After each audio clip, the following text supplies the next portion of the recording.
You are now listening to Extra Time with Dan and Chris from the Sportsheads.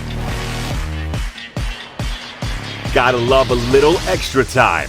What's up, everybody? Welcome back to another episode of the Extra Time. This is your boy Chris, and I'm here with my boy Dan. How you doing, man? Howdy, folks. Howdy.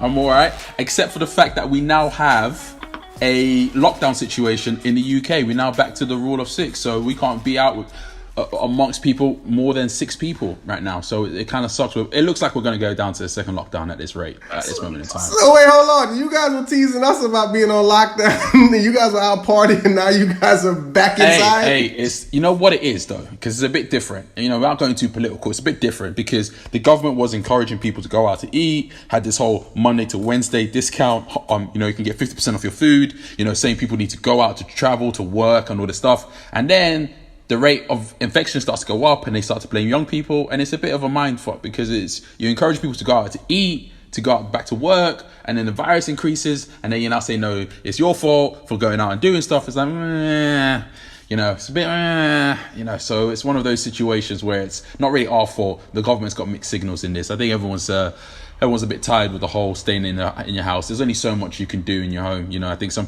single people right there, they need to find love too right now. You know what I mean? And them dating apps, they're struggling on dating apps. So we're trying to go from there. But how was your weekend, Chris? Oh man, I've been on lockdown, so I'm not sympathetic to your pain right now. So I've been on lockdown. So welcome to my world. Welcome back to my world. You know, I hope that we all get out of this soon. But this weekend, because we're on lockdown so much, that I was able to stay in and watch a whole lot of sports that was going on. Man, the NFL is back. The Heat are in the Eastern Conference Final. We know we've been waiting for our challenger. We have them now. It's the Celtics, so in Miami we're gonna start Heat Week, you know, coming up as we prepare for the Eastern Conference Finals. Obviously, the NFL kicking off. Obviously, we're gonna talk about that.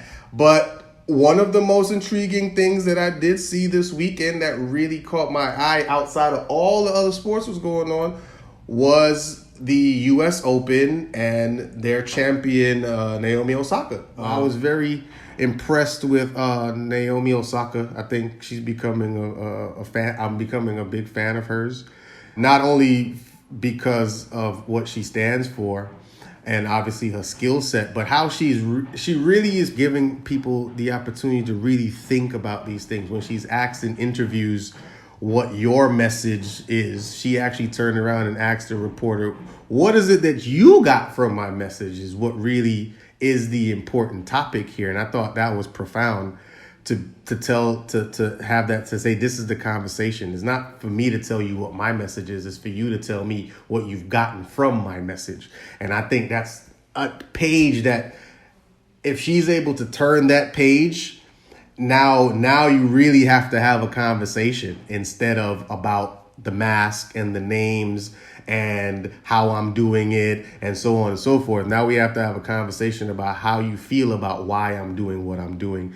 And she's just rising up the charts in terms of who she is and what she stands for, and how she believes in just her culture and her ancestors and how she believes she leans on them and says that it's their blood that's running through her veins that allows her to know that she can win and be on top. And I thought things like that are really what is supposed to move you. To me, those are the prophets that I call. People that aren't necessarily what you want to say called to this, but they know that they have a platform and they have a voice to speak and they know how to speak it eloquently and they know how to challenge you and so on and so forth. So I just want to give a big shout out to my Japanese Haitian sister for putting us on blast. I'm not sure if you feel the same way, if you've been witnessing that, but let me know. So for me with Naomi, when I remember when she first broke out into the scene, I think I love Japanese culture. I'm a big lover of the Japanese culture. And like of everything, nothing is perfect. So, you know, people need to remember that as well. You know, when we're human beings, we make mistakes. Can we stop trying to hold our mistakes into a realm of undeniable critique? So I felt from a professional athlete, I thought she had the talent to be the number one. I think, you know, take over that Serena Williams, because I think that in terms of from the female field, the women's field of tennis, they needed sort of that successor to be. I think with the men's, we don't really see that right now. You got Djokovic, Nadal, Federer. We haven't really seen the next wave coming through. So with Naomi, I thought that was going to be good. Now, my only critique about her was she was very Japanese when she first burst into the scene. And anyone who knows Japanese culture knows what I mean. She's very, very Japanese, very reserved, not necessarily that egotistical, not necessarily that boisterous individual. And I just felt with the women's tennis sport, I felt you need another Serena or another personality, if that makes sense, to really push it out of the game. You look at going to the NBA, you look at Giannis, they say that he can't be the face of the league, and I don't know if it's purely down to the fact that he's not American, but it's also the way he carries himself. Is he gonna have that charisma and charm to be the number one and be a successful number one? And I didn't know if Naomi had that. Now lockdown, as she said, has helped her find her voice, and now you start to see that she does have a voice from a social justice platform. And I now believe the fact that she's been able to speak up and being able to talk out and take action, I do feel that she now has grown into that position where she could take that number one spot, not just from a physical point of view from rankings, but that number one spot in terms of being the face of tennis, if you know what I mean. Because it's very hard to be the face of a sport. It's very hard. You got Jordan, and I love Kobe, but I wouldn't say Kobe was exactly the face of the league when he was playing at his peak. But he's still a great player, all-time great, but he wasn't. But Jordan was, LeBron is, and even when you look at football, you got Messi and Ronaldo, but you would say Ronaldo is probably more of the face when it comes to normal football. So, and the NFL, again, it's very hard to be the face, but they're now moving more Patrick Mahomes into that as the face. But you also have to have that swagger, you have to have that personality to be the face. And I didn't think Naomi could get there. I'm pleasantly happy that I'm wrong, and I think that she's still got more growing to do. But yeah, she's now growing into a point of having that charisma to be the face of women's tennis for the next decade, potentially. Yeah, she tapped into her Haitian side, man. That's what that is. She tapped into that. Not bad either. She tapped into the Haitian side. The face. They do dominate when it comes to technology. The Haitian side, they loud and proud. So she's balancing all of that together, and shout out to her for learning her culture and understanding that, and she could speak out on these issues because she understands that they're important to her and her culture, half the side of her culture. So shout out to her and her activism. And so speaking on activism, this weekend the NFL obviously unveiled their plan for their activism and their messaging moving forward with the whole end racism theme that they have with everyone getting involved, whether it's from the national anthem or having them have the Black national anthem, Lift Every Voice and Sing, also played during week one. Teams choosing to either stay in the locker room, kneel, not kneel, lock arms, and the whole messaging of the NFL coming together, speaking on unity, and them all wearing t-shirts that says it takes all of us. I thought it was nice. I thought it was cool. I think the NFL, for benefit of the doubt, is moving in that direction where they really want to kind of stand behind this messaging. But the NFL, for me, this weekend always seems to not always get it fully right. They always tend to be hypocritical in their messaging, especially if you go back to not hiring Colin Kaepernick for a long time, and now Eric Reed, who's a very capable player, seems to still be blackballed. And then on top of that, on the first night between the Super Bowl champions and a potential MVP Super Bowl champion, Deshaun Watson and Patrick Mahomes, the capable fans that could be in Kansas City seem to be booing when the guys united before the national anthem. No kneeling, nothing, just wanted to say it takes all of us.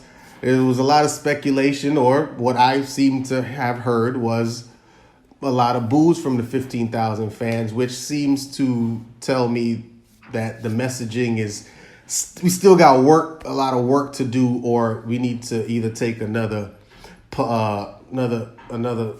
another route. I'm not too sure how you feel about that. So I'm not gonna answer it. I'm gonna leave the pressure on you. So do you hail what the NFL did this weekend, or was it a fail, Dan? So I think to preface this question, I think I'll start with this point. As a Brit talking about this, and obviously as a Brit being in going to school and you guys in the US, it baffles me that you guys play the national anthem for every sporting event, whether it's college, whether it's high school, whether it's professional sports. You're playing the national anthem within your own borders. That for me has always been a baffling thing. It didn't really make sense. Other countries don't really do it. You could argue, is it propaganda for people to be brought into a certain ideology? Now that's going into another whole tangent, but the whole thought process of saying the national anthem for me was never really a big deal. And also the fact that people kneel was never a big deal. If you can kneel in church, if you can kneel to propose, I don't really understand how kneeling is rude, personally. No one's ever explained to me a situation where someone has kneeled and that's represented rudeness outside of this aspect. So I do feel like people have just used it as a cop-out, personally. So I say that, just preface it, because I think that the whole conversation around the national anthem is a bit silly. It's a bit overblown, because at the end of the day, first of all, I don't understand why you're doing the national anthem. But again, if you want to be very patriotic, if you want to go and talk about how it's patriotism, then that's fine. But patriotism and nationalism is still a political ideology, an idea. Last time I checked, if you're going to study politics, you study nationalism in school. If you want to talk about politics, you study ideology. You know, when you look at other regimes throughout the history, Rome and its ideology, sort of other empires, Britain and its ideology, they're all political movements, all have been and always will be. And I'll use this in this context. I'm not saying America is like Nazi Germany, but even Nazi Germany and Hitler used the ideology of nationalism, singing a particular anthem, having the Mein Kampf book in schools. All of that was used as an ideology, and it's political. Now I'm not comparing Nazi Germany to America. I'm just using examples that have happened in the past. So when you say you don't want to keep politics out of sport, you need to remember, by singing the national anthem, by promoting a ideology of nationalism and pride, it's still a political movement. When you talk about the military, it's a political movement. So I say that to preface it all. Going back to your original point, I think it was, in my opinion, I don't think it was a fail or a success, because I think it depends on what you're trying to get out.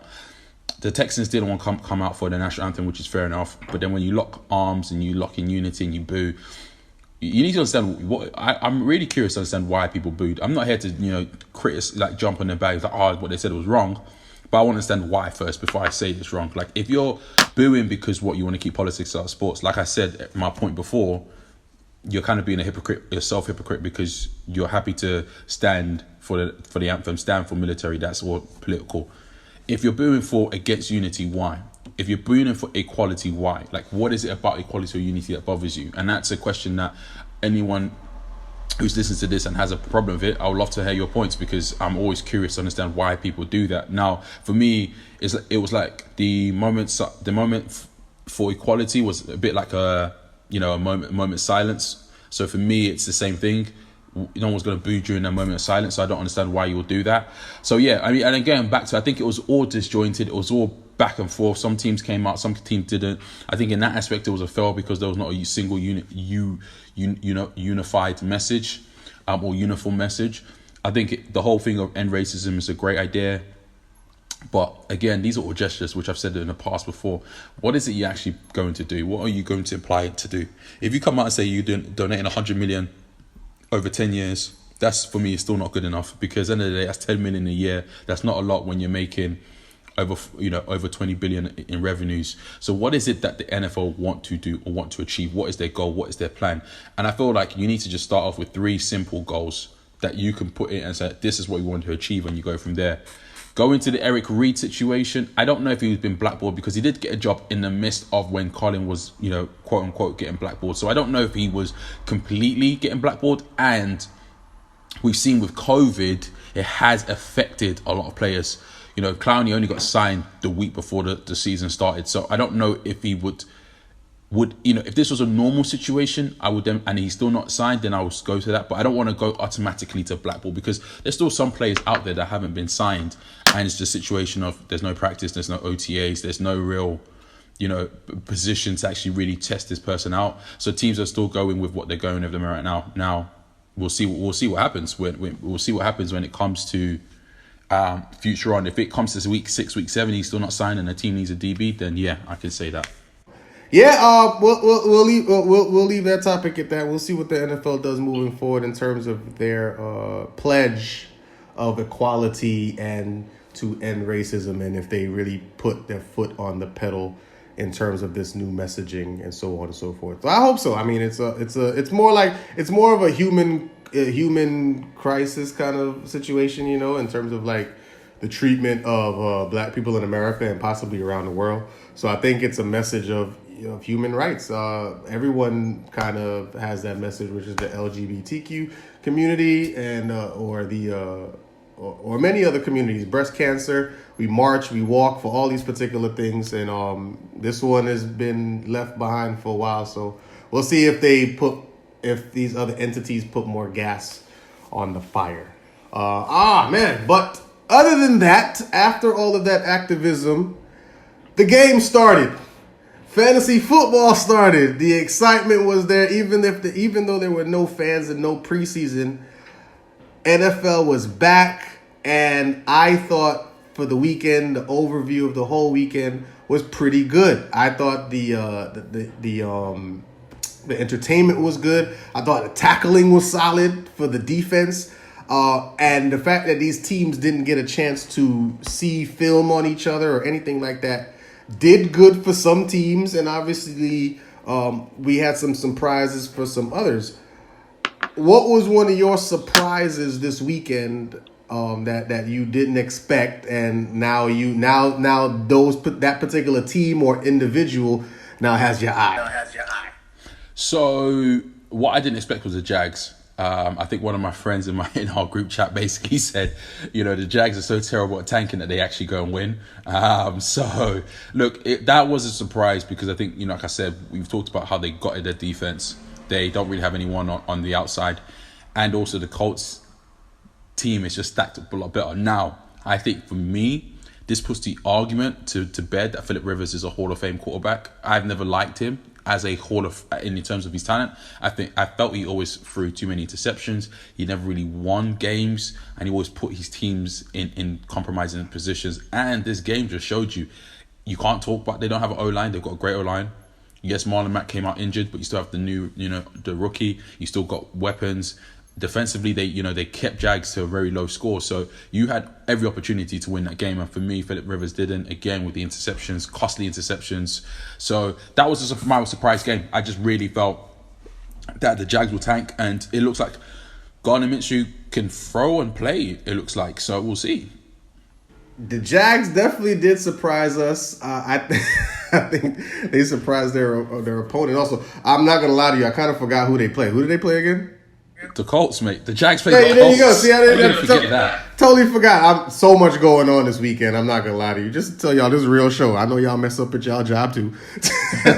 So now that I'm back, actually in fantasy, I have Phillip Rivers on as my backup to Kyler Murray, as I feel he could probably have some veteran leadership moving down in the season. Whether he's a Hall of Fame quarterback, that is up for debate in terms of the amount of. I think you make your Hall of Fame, you write your Hall of Fame resume in the playoffs, and we haven't really seen Phillip Rivers there over the last 17 years. So that's that.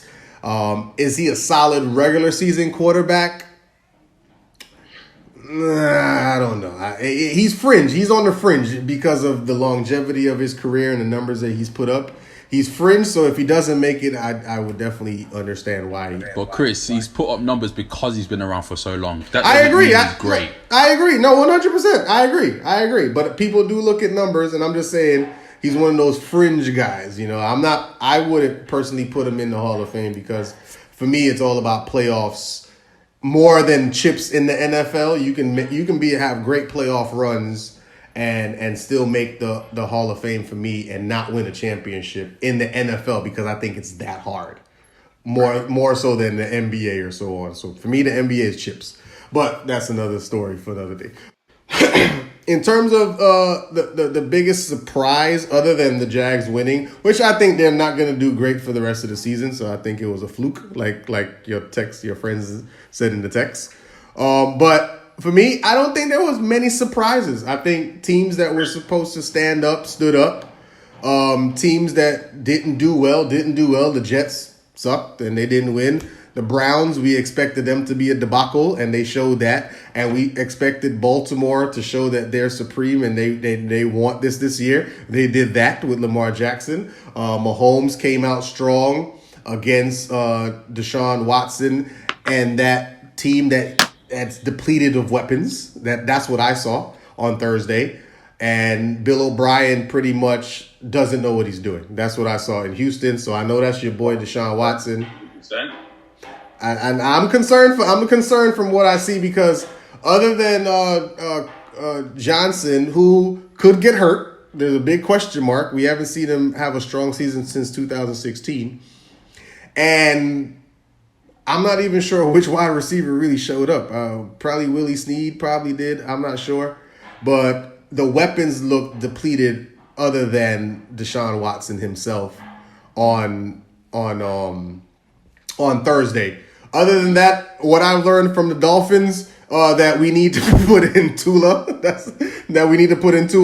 That's what I've learned. Fitzpatrick, we had a chance to win the game. Fitzpatrick throws 3 interceptions. I thought the defense stood up pretty well versus Cam Newton and this new look New England's team. They didn't know what to expect. Obviously, no preseason. So I thought they did fairly well, and I thought we lost because of Fitzpatrick, honestly.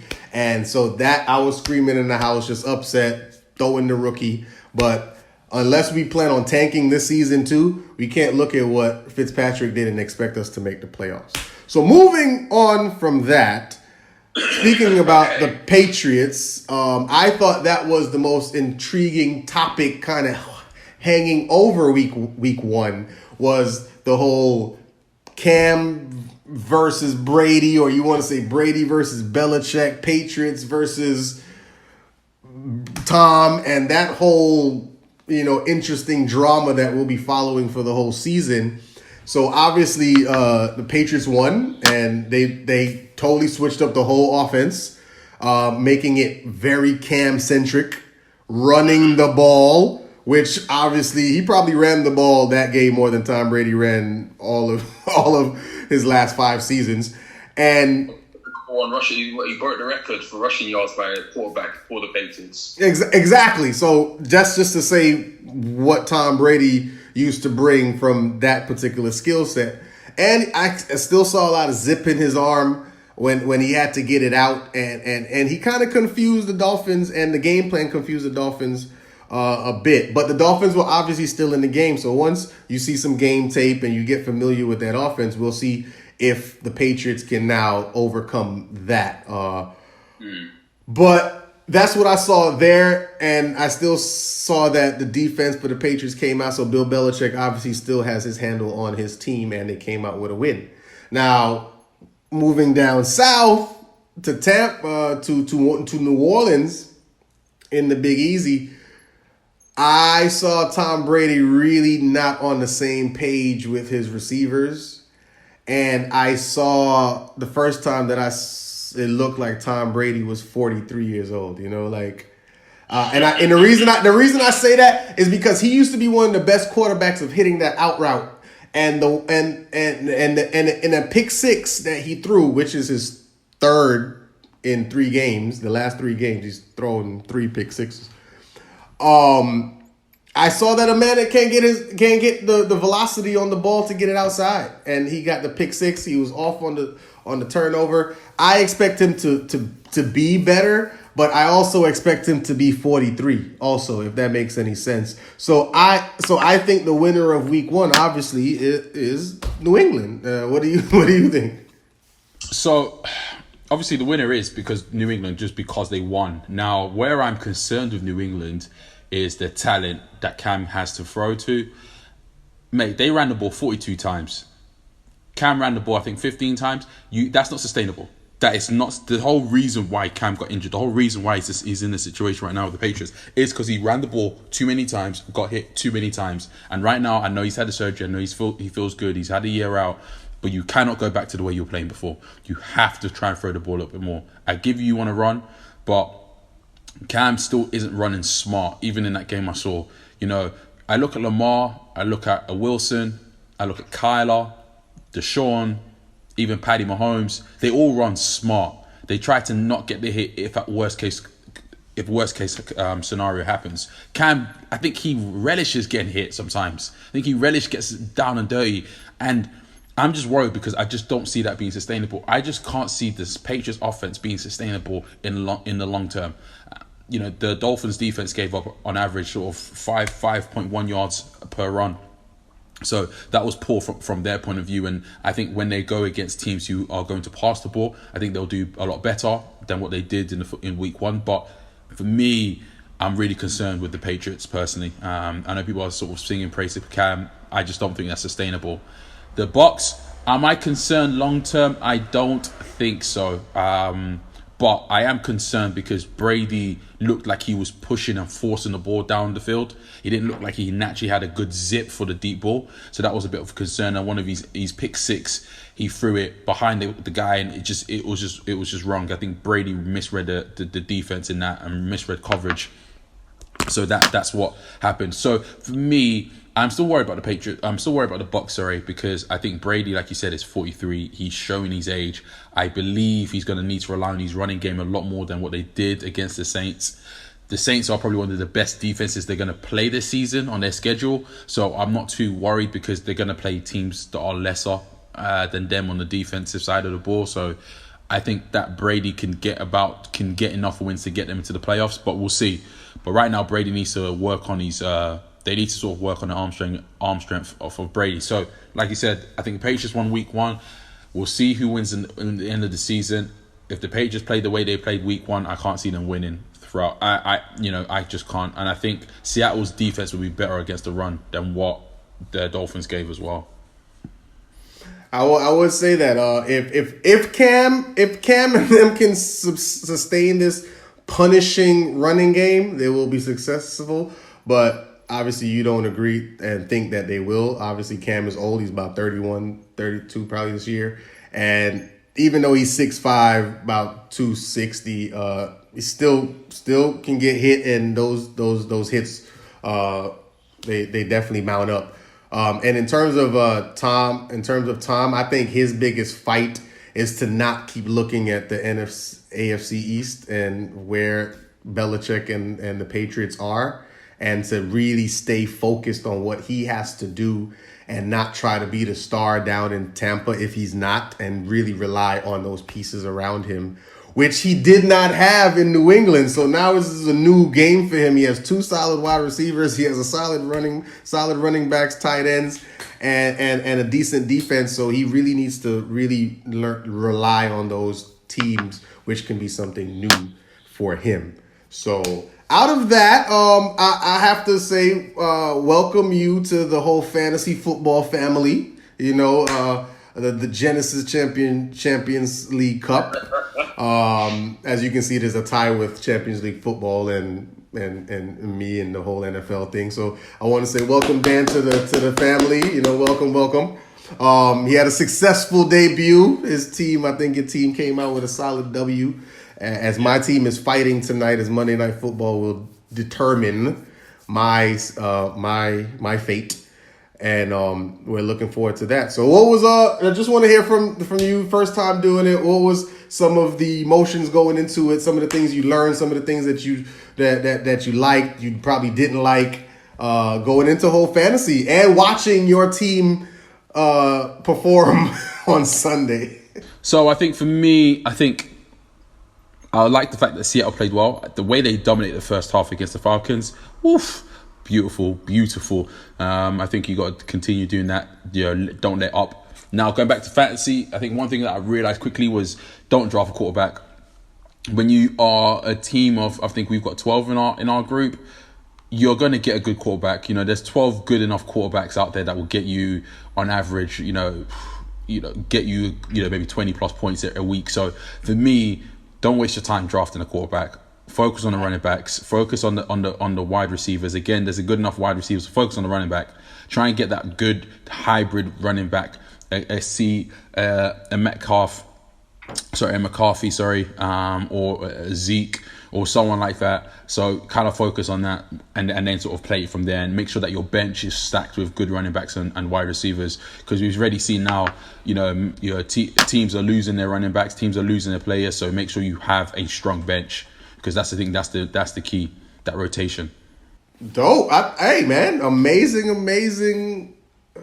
What I would say for those that's looking forward to joining fantasy, I think Dan had some good pointers as a fantasy football rookie, and he performed well in week 1. So I would say listen to Dan, and you can definitely possibly have some success, at least in week 1 for Dan right now. He might not be saying that down in week 10. He might have some different answers, but we might have a different answer, mate. As we can see, my picks haven't always worked out. I don't have the best foreknowledge when it comes to those picks. Hey, look at me. I'm a fantasy veteran. I picked Michael Thomas number 1. He gave me 1 point. So those are some of the emotions that we go through in terms of, did we make the right pick and moving forward. But I know Michael Thomas will bounce back, and he'll be raining points down for me moving forward. I'm happy about my team. We'll keep you guys updated about the Champions League. Genesis Champions League fantasy football. Tell you guys who's leading, just to give y'all some kicks and giggles about what we do in our spare time. So, you know what I mean? So shout out to everybody out there listening to the show. Make sure you click subscribe. This is Dan and Chris, the Extra Time. That's how we do it, baby. Peace out. Thank you for listening to Extra Time. Please remember to subscribe on YouTube, Spotify, and Apple Podcasts at The Sportsheads for all things U.S. sports.